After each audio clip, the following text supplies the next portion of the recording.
여러분 안녕하세요. 8장에서는 그 머신러닝에 대해서 좀 살펴보도록 하겠습니다. 지금부터 좀 어려워지는 챕터인데요. 왜냐하면 이제 알고리즘 얘기가 이제 시작이 되기 때문에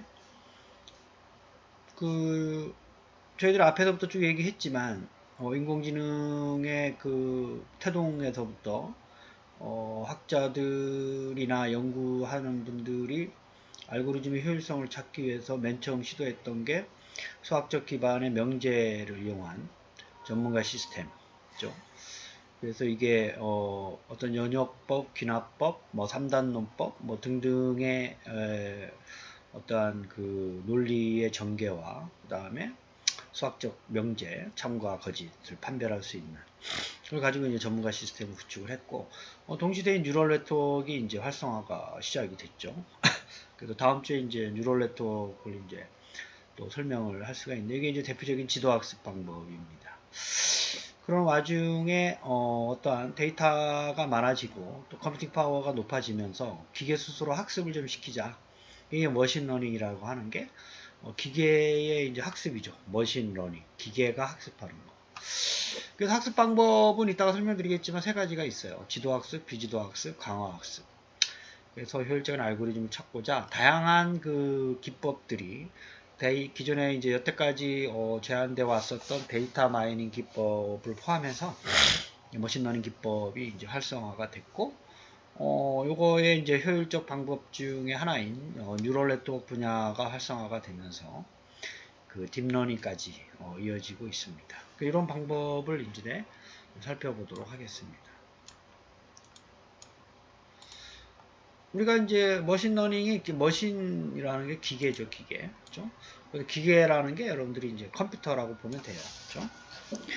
자, 여기서 이제 컴퓨터, 머신러닝. 우리나라 말로는 뭐 머신러닝이라고 얘기하는 분도 계시고 기계학습이라고 얘기하시는 분도 있는데 기계학습보다 머신러닝이라는 말을 이제 많이 보편적으로 쓰고 있습니다. 사무엘이라는 사람이 사실은 이제 아주 오래 전에 59년도에 이제 그런 개념을 좀 이제 말씀을 했고 그 전에 이제 앨런 튜링이 머시너리 인텔리전스 비슷한 어떤 시초가 아니었나 사람들은 이제 얘기를 하고 있습니다.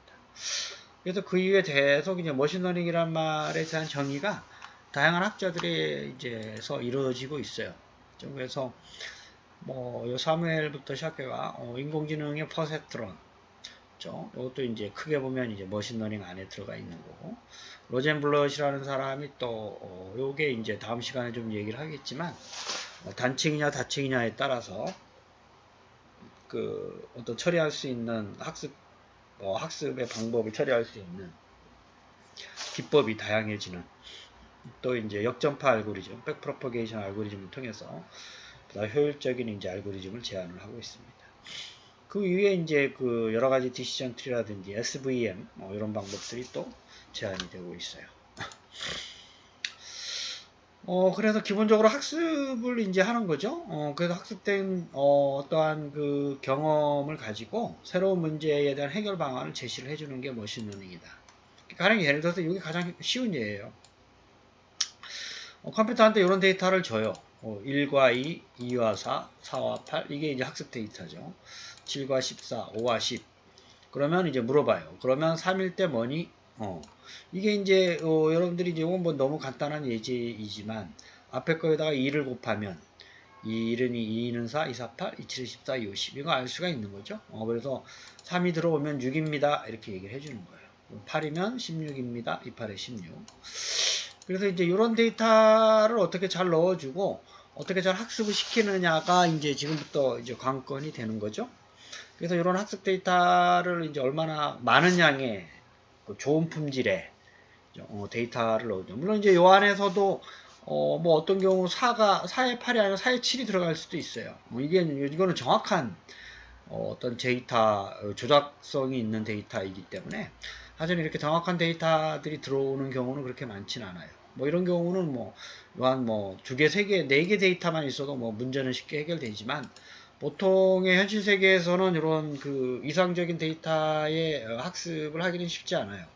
아시겠지만 여러분들이 그래서 이런 거를 어떻게 잘 학습을 하느냐, 뭐 이런 것도 또 하나의 연구로 많이 하고 있습니다. 근데 여러분들이 배웠던 지금까지의 프로그래밍 기법하고는 좀 다르죠. 왜냐하면 여러분들이 이제 해왔던 뭐 자바나 C나 파이썬에 해왔던 어떤 프로그래밍 기법을 좀 이제 가만히 생각을 해보면 요 위에 거죠, 위에 거. 그렇죠? 데이터를 입력을 받고 또는 정의를 해서 알고리즘을 규칙을 짜고 출력을 하는 형태인데 머신러닝에서는 데이터와 출력을 줘요. 나름 자기가 규칙을 만들어내죠. 그래서 이걸 적용을 해요. 이런 게 이제 기존 프로그래밍 방법하고 좀 다른. 그래서 저희들이 그 이제 자바나 C 가지고 요거를 이제 구현할 수도 있지만 이게 이제 기존의 어떤 위에 있는 이런 거에 프로그래밍 기법에 특화되어 있는 뭐 그게 뭐 객체 지향이 됐든 아니면 뭐 C가 됐든 뭐 어떤 구조적 프로그래밍이 됐든지 간에 이걸 가지고 좀 힘들었어요. 그래서 나온 게 파이썬 기반의 이제 요걸 텐서플로라든지 파이로터치라는 것들이 만들어지면서 학습할 때 상당히 쉬운 몇 개의 이제 코드, 몇 개의 행만 가지고도 학습을 시킬 수 있는 그런 것들이 언어들이 개발되면서 사람들이 관심을 가지게 된 거죠. 그래서 머신러닝 안에는 이제 다음 주에 살펴볼 신경망뿐만 아니라 우리가 이제 그룹핑하는 클러스터링, 그다음에 분류하는 거, 디시전 트리, 나이브 베이지 등 여러 가지가 있습니다. 활용 분야를 좀 보면 지금 이제 여러분들이 이제 직접 활용 분야를 뭐 유튜브 영상 같은 데 보면 많이 찾아볼 수가 있는데요. 기본적으로 영상 인식, 얼굴 인식, 음성 인식, 자연어 처리, 정보 검색, 엔진, 로봇, 자율주행 자동차라든지 경로 탐색할 때 다양한 분야에 많이 써요. 그러니까 이런 것들에 대한 데이터들, 즉 입력과 출력 데이터를 컴퓨터한테 주면 본인이 학습을 해가지고 새로 들어오는 이미지나 얼굴이나 음성이나 뭐 그 내추럴 언어 랭귀지라든지 뭐 로봇가 이미지를 알아본다든지 뭐 경로를 탐색할 때 기존에 있는 데이터에 대해서 충분히 학습한 걸 가지고 출력을 하기 때문에 상당히 효율적인 알고리즘으로 각광을 받고 있습니다.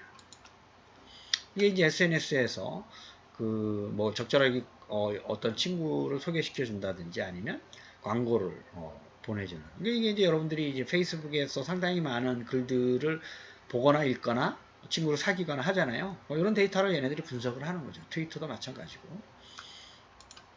이제 바둑에서도 대표적인 머신러닝, 요즘은 딥러닝, 뉴럴 네트워크를 이용한 예제이고 유튜브 영상도 마찬가지예요. 유튜브 영상에 여러분들이 자주 보는 뭐 영상과 관련된 거를 데이터를 가지고 학습을 해놨다가 추천해주는 그런 거를 이제 얘기합니다. 기상에서도 많이 쓰여요. 기존에 있었던 데이터들을 다 학습을 해서 얘가 이제 요 중심 요 기압이 어느 쪽으로 이동을 할 거냐를 예측을 하는 거죠. 상당히 많은 분야에 이제 그 몇 가지만 소개를 했고 책에는 상당히 이제 다양하게 좀 설명을 해주고 있어요. 그래서 그거에 대해서 좀 여러분들이 다양한 활용 분야를 좀 이해를 해주시고 이제 요 그림하고 이따가 보면 요 그림을 여러분들 반드시 좀 머릿속에 좀 생각을 해주시기를 애우시기를 좀 당부를 드리겠습니다. 그래서 우리가 머신러닝은 러닝이라는 말로 보면 학습을 한다라는 걸 알고 있겠죠? 배운다라는 거이기 때문에 요거를 이제 학습하는 방법에 따라서 지도학습, 그다음에 비지도학습, 강화학습 뭐 이렇게 세 가지로 이제 보통 구분을 합니다. 지도학습은 이제 분류와 회귀, 그다음에 비지도학습은 그룹핑과 디멘션 리덱션이라 그래가지고 요게 이제 뭐 그 독립 변수가 상당히 많은 경우 분석하기 어렵잖아요. 그런 경우 대표적인 독립 변수만을 가지고 요인 분석을 하는 방법이에요.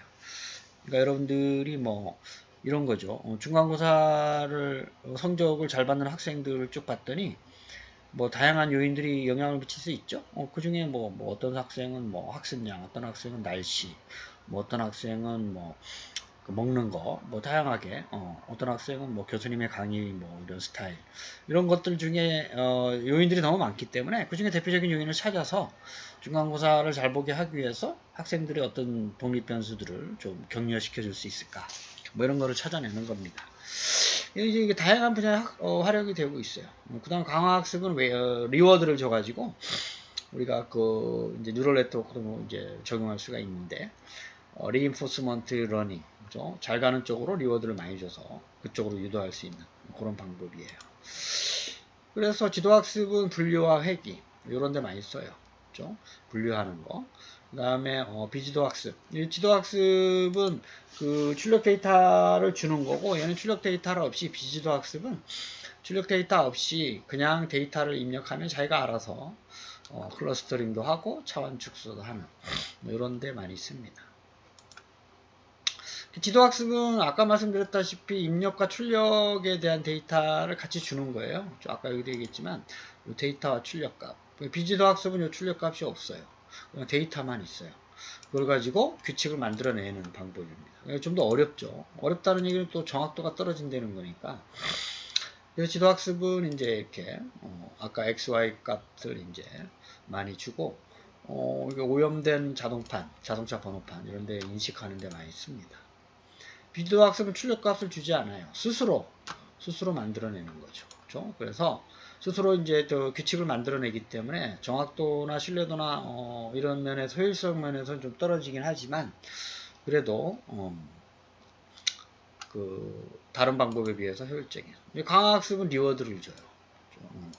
잘 학습하고 있는 방향에 이제 리워드를 줘가지고 다음에 그런 데이터가 왔을 때 그쪽으로 갈 수 있도록 로봇이나 게임이나 내비게이션 등의 경로 안내 많이 쓰이고 있습니다.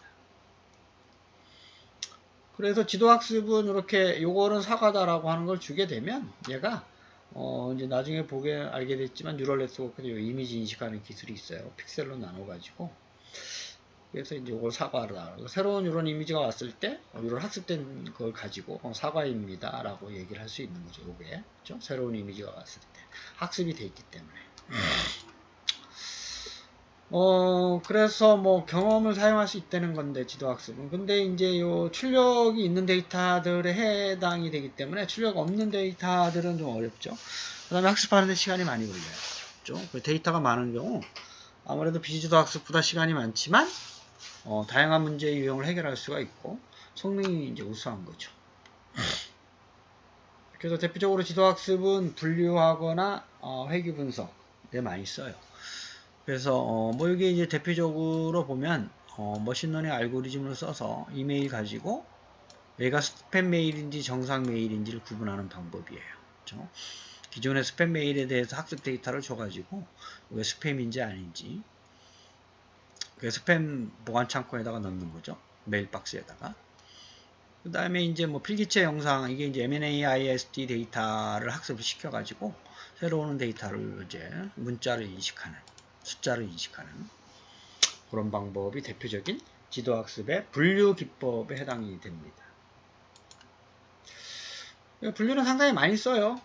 이제 대표적으로 어떤 데이터를 가지고 여성이냐 남성이냐, 어떤 데이터를 가지고 얘가 과일이냐 채소냐, 어떤 데이터를 가지고 뭐 일반 버스냐, 광역 버스냐, 마을 버스냐, 그죠? 이런 게 이제 상당히 많이 사용되고 있죠. 그 다음에 이제 뭐 이거 개와 고양이 스팸 메일 이거 아까 설명을 했었고 문자 구분, 그 다음에 카드 부정 사용, 그 카드 회사에서 일반적으로 여러분들이 이제 뭐 학생이 사용하는 패턴, 그 다음에 일반 뭐 엄마 아빠가 사용하는 카드 사용 패턴이 있을 거 아니에요. 한 달 동안 또 연 단위, 뭐 10년 단위. 그러면 그게 패턴이 거의 많이 좀 다른 경우도 있지만 좀 악의적인 사용에 대해서 구분할 수가 있어요. 그거는 이제 어려운 얘기가 아니에요. 그죠? 그걸 이제 학습 데이터 가지고 하는 거죠. 그 다음에 이제 의료 영상, 악성 종양 같은 거, 기존에 있는 데이터를 분석을 해서 이게 이제 종양일 것 같다라고 예측을 하는 거죠. 자, 회귀도 이제 대표적인 지도학습에서의 이제 머신러닝인데요.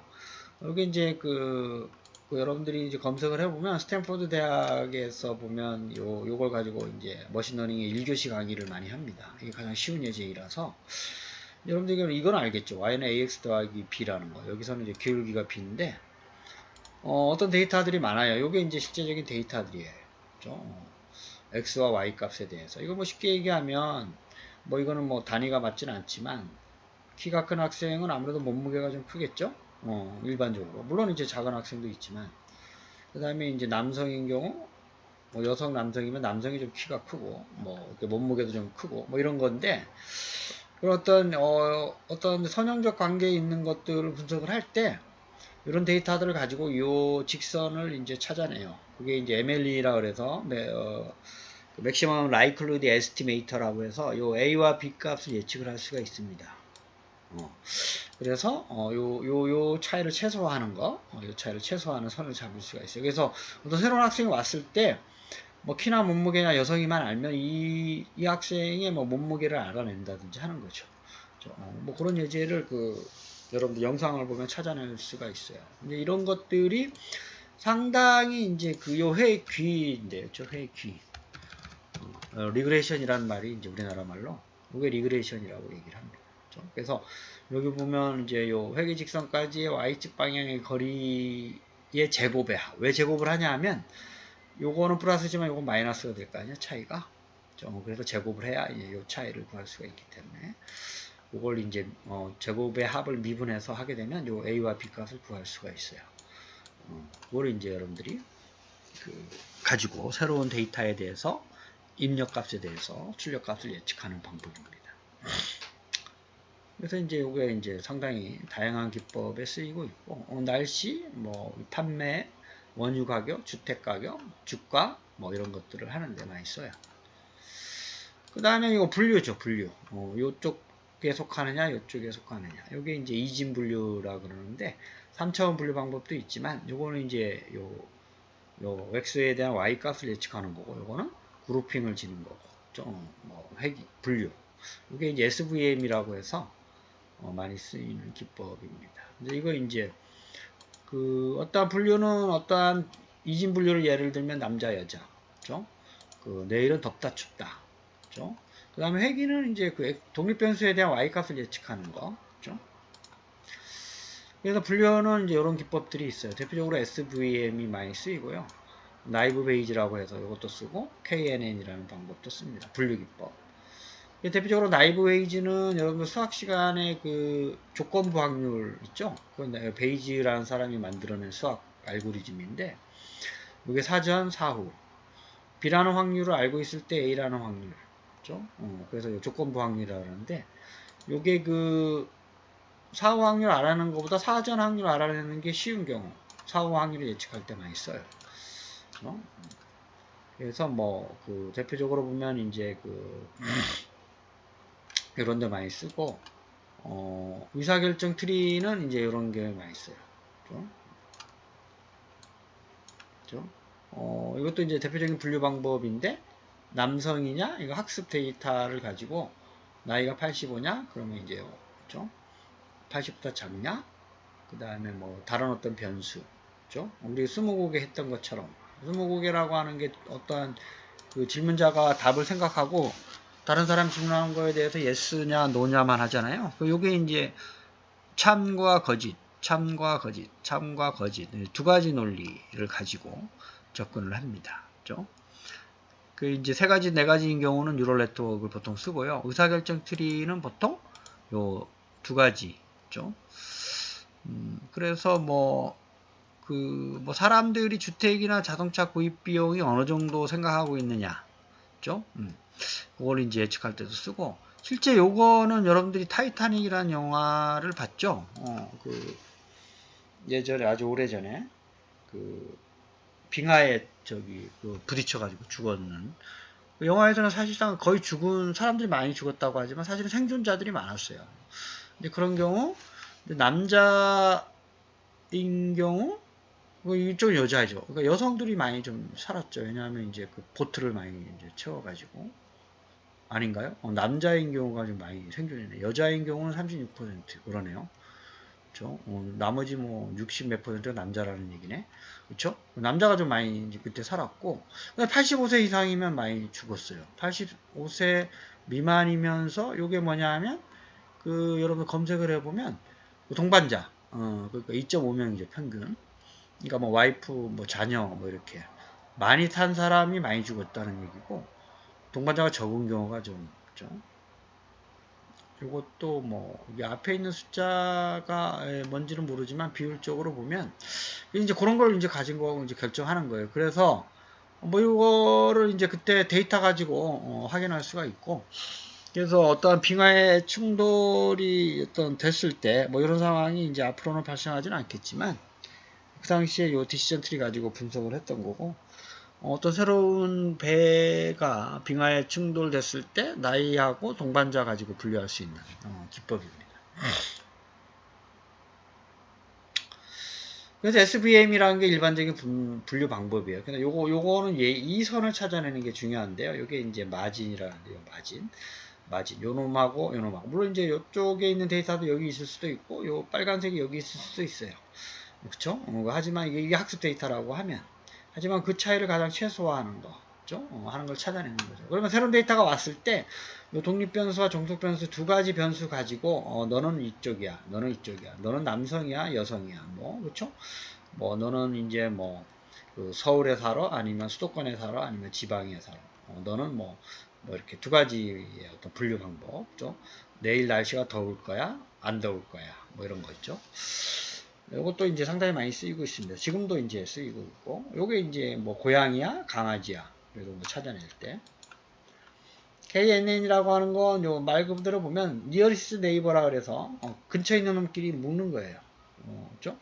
그래서 묶어갈 때 홀수계로 묶어야 이게 정확하게 묶을 수가 있고요. 저기 어느 쪽에 속하는지 찾아내는 방법입니다. 대표적으로 보면 요게 꽃잎의 크기, 꽃잎의 밝기 가지고 요 꽃을 분류하는 기법이에요. 얘는 이쪽에 가깝다 이런 얘기죠. 얘보다. 왜냐하면 더 머니까. 뭐 이제 뭐 아이디어는 그렇게 어렵진 않아요. 얘를 이제 수학적으로 하고 유클리디안 디스턴트, 그다음 그레디안 디스트 뭐 이런 거 다양한 수학적 기법으로 들어가게 되면 어려운 얘기지만 어떤 응용적인 측면에서 보면 여러분들 어려운 게 없을 거라고 생각을 합니다. 그렇죠? 그 다음에 이제 클러스터 분류와는 좀 다른데 제일 클러스터가 잘 되어 있는 게 여러분들 마트에 가보면 과일 분류된 거 물론 이제 뭐 이렇게 진열장에서도 잘 분류가 되어 있잖아요. 그렇죠? 요구르트 뭐 돼지고기 뭐 야채 뭐 이런 식으로 이게 제일 잘 되어 있는 거예요. 그러니까 새로운 어떤 뭐 점원이 과일이 왔다 그러는데 요구르트에다 갖다 놓지는 않잖아요. 그렇죠? 이 과일에다 갖다 놓은 이제 그리고 사람이 하는 거를 컴퓨터가 하게 한다. 뭐 이런 식으로 여러분들 이해를 하시면 되겠습니다. 이것도 뭐 원래 데이터를 요놈 세 개로 묶는 경우, 두 개로 묶는다 그러면 이렇게. 그렇죠? 개수에 따라서 잘 묶어져요. 자, 여기까지가 이제 지도학습이고, 비지도학습은 이게 입력 데이터만 줘요. 그래서 이걸 가지고 스스로 비슷한 것끼리 찾아서 이렇게 분류를 합니다. 좀 어렵죠. 그래서 다양한 이런 데 응용이 되고 있고, 요거와 관련된 알고리즘들은 이런 것들이 있어요. 그렇죠? 그 중에 이제 K-민즈라는 게 많이 써요. 그렇죠? 네, 이제 그 출력 데이터가 없기 때문에 스스로 이 거리를 작은 것끼리 이렇게 자꾸 묶어 나가요. 이 출력 데이터가 없기 때문에 이렇게 조금씩 묶어 나가면서 그 디스턴스가 작은 것끼리 이제 K가 두 개로 묶는다 그러면 여기 랜덤하게 하나 잡아서 또 잡고 또 잡고 그렇죠? 얘와 얘를 이렇게 두 개로 분류하는. 그래서 얘는 또 상당히 많은데 분야에 많이 씁니다. 의외로 그 여러분들이 이제 요거 하나하나씩 좀 사실은 활용예를 좀 예제를 들면서 설명을 하면 참 좋은데 좀 시간 관계상 그렇지 못하는 게 좀 안타깝긴 하지만 여러분들이 좀 검색을 잘 하면 이런 예제들이 엄청나게 많이 설명이 되고 있습니다. 그래서 여러분들이 한 번씩 좀 다 찾아보기가 좀 힘들면 좀 비슷한 거를 좀 관심 있는 거 하나씩 좀 찾아보시기를 당부드릴게요. 다음에 이거는 추천. 여러분들 교보문고에 검색하면 비슷한 책들을 아예 푸시해서 알려주는 서비스입니다. 이것도 이제 대표적인 비지도 학습이고, 그래서 아까 처음에 보여줬던 그 그림 여러분들 잘 좀 이해를 하시고 지도 학습, 비지도 학습. 그렇죠? 그래서 뭐 이 비지도 학습은 복잡하겠죠. 덜 정확하고, 그렇죠? 데이터가 출력 데이터가 없기 때문에. 하지만 시간이 좀 짧은 거, 그렇죠? 뭐 그런 장점이 있습니다. 자, 세 번째는 강화학습인데요. 말 그대로 그 리워드를 줘가지고 보상을 해줘요. 그래서 대표적으로 옛날에 로봇 관련된 로봇이 미로 찾아가는 거 많이 했죠. 엑스퍼트. 그때는 뭐 강화학습이라는 말을 안 썼지만, 왜냐하면 데이터를 학습하는 게 아니었기 때문에. 잘 가면 이제 플러스. 다음에 거기 왔을 때, 못 가는 마이너스 값이 높으면 그쪽으로 안 보내는 거죠. 이제 그런 아이디어를 여기다 적용을 한 거예요. 학습 방법으로. 보상을 해주는 거죠. 보상이 좋은 쪽으로. 스스로 보상이 많은 거. 그래서 베이지안 정리에도 요 기법이 써요. 베이지 정리는 아까 말씀드렸지만 이런 데 많이 쓰는데, 대표적으로 보면 의사들의 진단하는 데 실질적으로 많이 써요. 그래서 이게 무슨 얘기냐면, 병원에 열 많은 사람, 독감 걸린 사람 많이 오잖아요. 그렇죠? 근데 열이 많은 사람이 독감이 걸리는 경우가 있는데, 그게 다 독감이 걸리진 않아요. 근데 독감이 걸린 사람은 거의 열이 많아요. 그래서 독감이 독감 환자가 열이 많이 있는 확률은 아는데, 열이 많이 있는 환자가 독감이 환자인 확률 얘는 잘 모르는 경우죠. 얘를 찾고 싶으면 병원에선. 그래서 이 데이터를 가지고 얘를 예측하는 기법이에요. 이제 이게 베이지안 사전 확률, 사후 확률을 가지고 구축하는 방법이고, 그 외에 또 이 마코프라는 사람이 만든, 거기서 이제 히든 마코프 모델이라 그래서 스테이트를 정의를 해서 그 다음 상태를 예측하는 뭐 이런 방법들이 또 있습니다. 이게 이제 대표적인 강화학습 때 이제 활용되고 있는 방법들이 되고, 우리가 어쨌든 요 영상도 여러분들 한번 보시고요. 상당히 그 예전 자료이긴 하지만 이 책에서 설명하고 있는 대부분의 내용들이 거기 있어요. 그 내용을 좀 반드시 확인하시고, 오늘 어쨌든 그 설명된 자료들 중에 여러분들이 반드시 좀 확인을 다시 한번 좀 공부를 좀 학습을 해야 되는 게 이 방법이다라는 거. 그렇죠? 이 방법을 여러분들이 반드시 좀 확인을 해서 이해를 해 주시기를 당부드리겠습니다. 여러분, 1교시 수업을 마치겠습니다.